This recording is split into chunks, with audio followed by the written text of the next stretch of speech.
भारतीय समाज में बचपन से ही घरों में जादू टोने, झाड़ फूंक इत्यादि बातें हमें सुनने को मिल जाती है और साथ ही इनसे बचने की चेतावनी भी दे दी जाती है। ऐसे में सवाल है कि यह जादू टोना सच है क्या या मात्र मन का भ्रम, क्योंकि यह एक ऐसा गंभीर मुद्दा है जिस पर हमारा समाज परिवार खुले तौर पर चर्चा भी नहीं करना चाहता, इस डर से कि कुछ अनहोनी न हो जाए। इन बातों को अक्सर दबा दिया जाता है।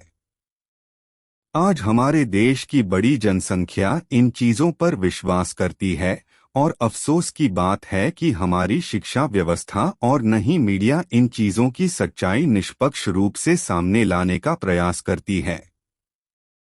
मानो ये जानते बूझते हुए भी कि समाज में चल क्या रहा है, वे इससे बेखबर हैं। इसके विपरीत जादू टोने से जुड़ी कोई खबर देश के किसी स्थान से आती है तो इस खबर को आग की तरफ फैला दिया जाता है। तो चाहे जादू टोना, तांत्रिक क्रियाओं में आपका गहरा विश्वास हो या आप इन चीजों को महज भ्रम मानते हैं, यकीन मानिएगा इस पोस्ट को अंत तक पढ़ने के बाद आपके सामने सच उघड़कर सामने आ जाएगा।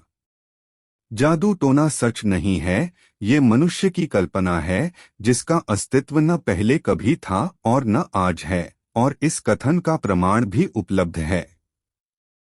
देखिए, जादू टोने के दो पक्ष हैं। एक पक्ष वैज्ञानिक है जो इन चीजों को स्पष्ट रूप से नकारता है। विज्ञान के अनुसार वातावरण में भूत प्रेत, जादू इत्यादि जैसी चीजें नहीं हैं।